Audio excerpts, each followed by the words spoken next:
I giving and stress from Hankobi. I worry mami Mama Toma di Bukan. Nasi di market angkun numatoi ni. Malim kumada International Day of Forests haina palan dawi. I koi ki lekai ki club nasu palan forum kumasili. Club ki thau kururabani na aisu silang ki thau da yaw re. Thau da bagya ya da bagi thau boy bani na. Forum ki athoi bagi thung kana koi ki ta ki hangna pada lekai asi ki masin tong pamiyo e masu koi ba Mama Toma na bagi lasi haina wayap nai.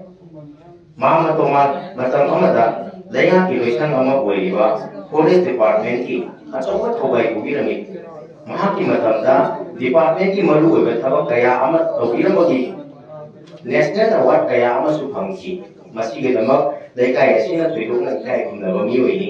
ngasidi thabak tagi potharaduna dukan ama hangduna matam lenjariba ahalni aikoina palan forum adugi achoiba mitum oibinaba haijirubada yamna harauna yabiraki Ayuki pung mapal lagi hobat orang ni batam sana lekai hilang waktu lagi kon keba community hall da niang tilare mama to masu batam sana yoraki atau yo bitung ki warol pir kena mama to mana hai biami hojik ekoi na hingli ba si umang sing da ho riba upal wapal sing asi gi mahi ni hai ga si kaupati ekoi na makoi da pi ba ada ba asi loi ba leite Sahur wa upami singdagi siamlakpa table chokri kaya ama ikoina angang lai tampam dagi horaga officer oiraba phawda sisinari wangla yung kai saba matam dasu sisinari ba uwa mayam asi umang sing ikoida tibiribani mayam na kuba hauna khuki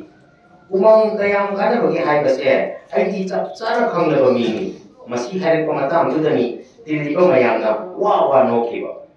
Asumna forum tu yang nungai na hoki wa ngamgoduda club ki president na thobu oiru rabanina aloi wa ngamba tai mayekidi haida kibani president oiba kuraduna aidi ma ki tomala se ma na ngam tri ta ha na ngam ngani kari ginone kura ma di ma na ngam du loiba ki hekta sin ki ma gi matang madunga ngam wa amata su tabi de Hanati noi silang betuda kara itu isin tau ya ber yengo di yenge kura aduda thorong parinda kai betu akai ba pi betusu hoine adu budi ma oiba nan ragana tomado ai nang ba loi di pau mayuda hankida ba selo hoi kura ai koi maduda oina yengsin jarage haina kebi wani mama tomado mana wa he ngangoga Nang loyoga ayonda makul khalaga phama ronda kosilai ai su gari amata khalu dana mana ta sanglui ai se dukan ki pot akar le minute manga tara le ga han rage se rupa lising manga aplamge nang law ko ko mama sa tham ro su sili ngai bi ki ga loidra ngai ko ji ngai ke ado phone to sil ko de ya dra bani koi mama gi sana thang ba anta sinjaro ki Hairam daga mai bakla bamiyo ya magum no thekat aduna thamaka ki kumtharaki aduga mama toma gi sana thangna wasinba kari amata tawpide ngasi di thorum loiba pawba yauda di yaholage kuide matam ikan kanade mama toma do thambak na thata lai bra haina yenglobada leiramde ai ki bai hoki kuyen yengbada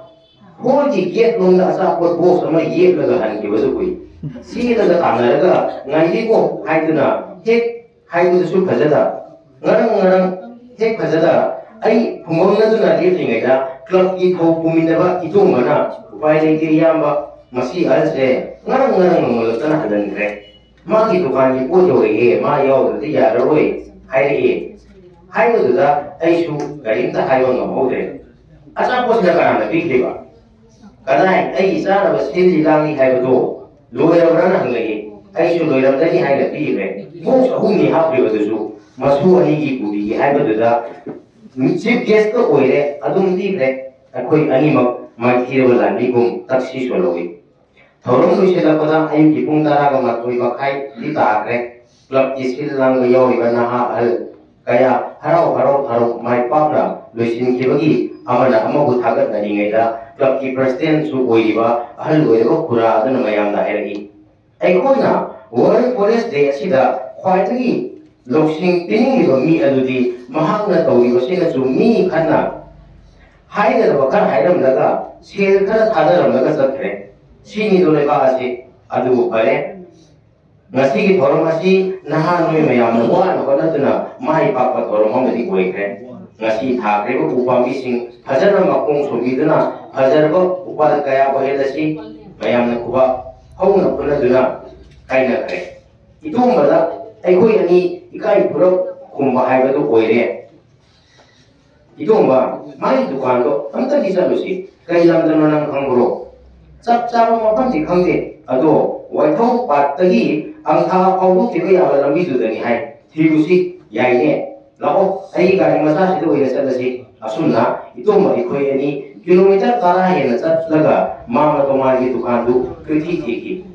itu mana gari masa tungna ingoda gari nomor solagi patpal go ibaga nusit na gakan baga gari masa thau du tungi baman hai do hasana tade kai hai no o ada lai tu okta ngasi mai dukan hai to asi ni